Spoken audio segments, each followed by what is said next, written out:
яагаад энэ green card гэдэг гэрчлэгийг авсан бэ гэдэг дээр бас нэг тодорхой хэмжээгээр яриад бидний эрүүл мэндэд бас хамаарал бүхий гэрчлэгээ байдаг. За тэн дотроос нэг чухал ойлголтыг хамгийн их одоо будган дээр сүүлийн үед тавигдж байгаа стандарт шаардлагуудын нэг бол WOC буюу манай монголоор бол дэгдэмхий органик нэгдэл гэдэг зүйлийн талаар тодорхой хэмжээгээр мэдээлэл өгье.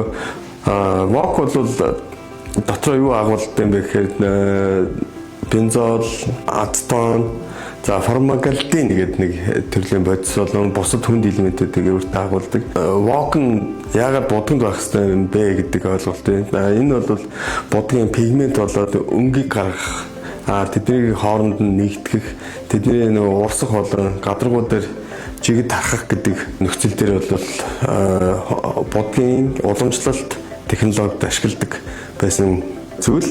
Одоо бол нэг будаг шин одоо энэ цаг үеийн эхэлсэн.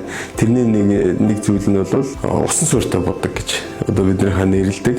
За жоохон ойртуулаад тайлбарлах юм бол бид нар одоо силикон буюу силикат, акрил төрлийн одоо уусгагч бодисууд болон тэдний нэгдлүүдийг барих зорилттой шинэ төрлийн цавуулгын төрлүүд энэ будганд орж ирснээр green card гэдэг энэ сертификатыг авсан байгаа. Тэгээд WOC-ыг аль болох баг болох нэг будгийн компаниуд маш хүчтэй зорж байгаа. Гэхдээ тодорхой хэмжээнд бол WOC байдаг.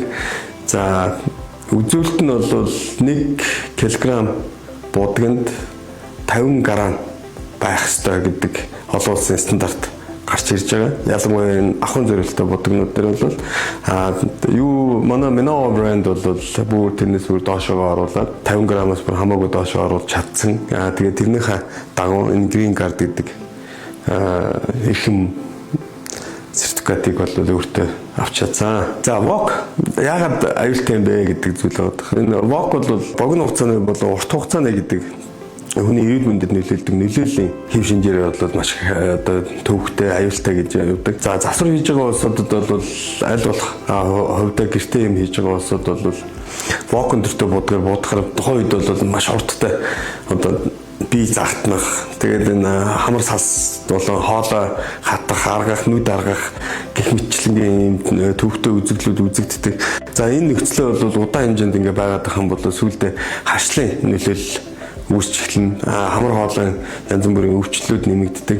За тэнд тусдаа формалдегид гэдэг тэр бодис нь бол удаан хугацаанд бол хүний хорт хавдрыг үүсгэх магадлалыг маш өндөр хэмжээнд нэмэгдүүлдэг тийм зүйл байдаг. Тийм болохоор барилгынхандаа зөвлөж хэлэхэд бол аль болох WOC агуулаагүй буюу WOC багтаа бүтээгдэхүүнүүдээр будгийн ажлуудыг хийж байгаарай гэж одоо хүсэх байна.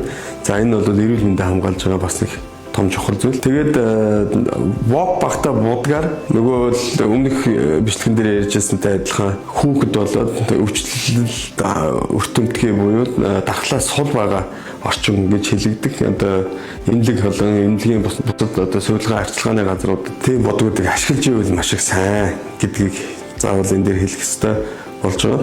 Урт хугацааны үед бол энэ формалдегид болоод энэ одоо WOC-д одоо хамаарагдах бодисууд нь бол тархины өвчлөлт гэж одоо хэлэхүүдээ одоо энэ нэг ой санамж муудах, за аливаа нэг үнэр амт дээр хэтэрхий хүчтэй зочрог мэдрэмтгий болдог. За тэрнээсээ болоод одоо стресс болон одоо амьдралын таатай нөхцлүүд дээр баг болж эхэлдэг.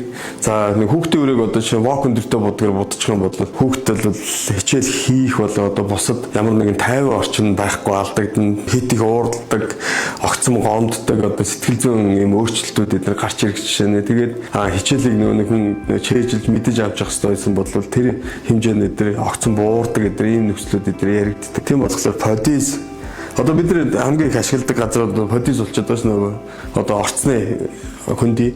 За тэнд ингээд нөгөө цааван будгуудаараа очиод будчихдаг. За тэгээ нөгөөх нь болохоор ингээд айгүй хүмүүсийн тааламжгүй нөгөөх нь сар баг 2-3 сар ингээд өндөр нь гарч өгдөг. Тэгээд тэрнээс болоод стресс эдэр үүсдэг гэдэг ийм асуудлууд яригддаг. Тэгэхээр аль болох WOC-гүй будгийг орчиндөө заавал ашиглаж байгаарай гэж одоо нийт одоо хүмүүстээ хэлэх хэрэгтэй байна. За тэгээ тэн дотроо бол манай Minova брэнд бол энэ WOC-ийн хамгийн бага түвшинд авч чадсан гэдэг үзүүлэлтээр бас өндөр түвшинд одоо дэлхийд нэмэгдтэй болж чадсан ийм брэнд байгаа. Тэгээд та бүхэн эрүүл мэндэд анхаарахын тулд аль болох будгийн найрлага тэн дотор юу агуулж байгаа вэ гэдгийг бас анхаарч одоо ахуй амьдралдаа хэрэглээрэй гэж хүсэж байна.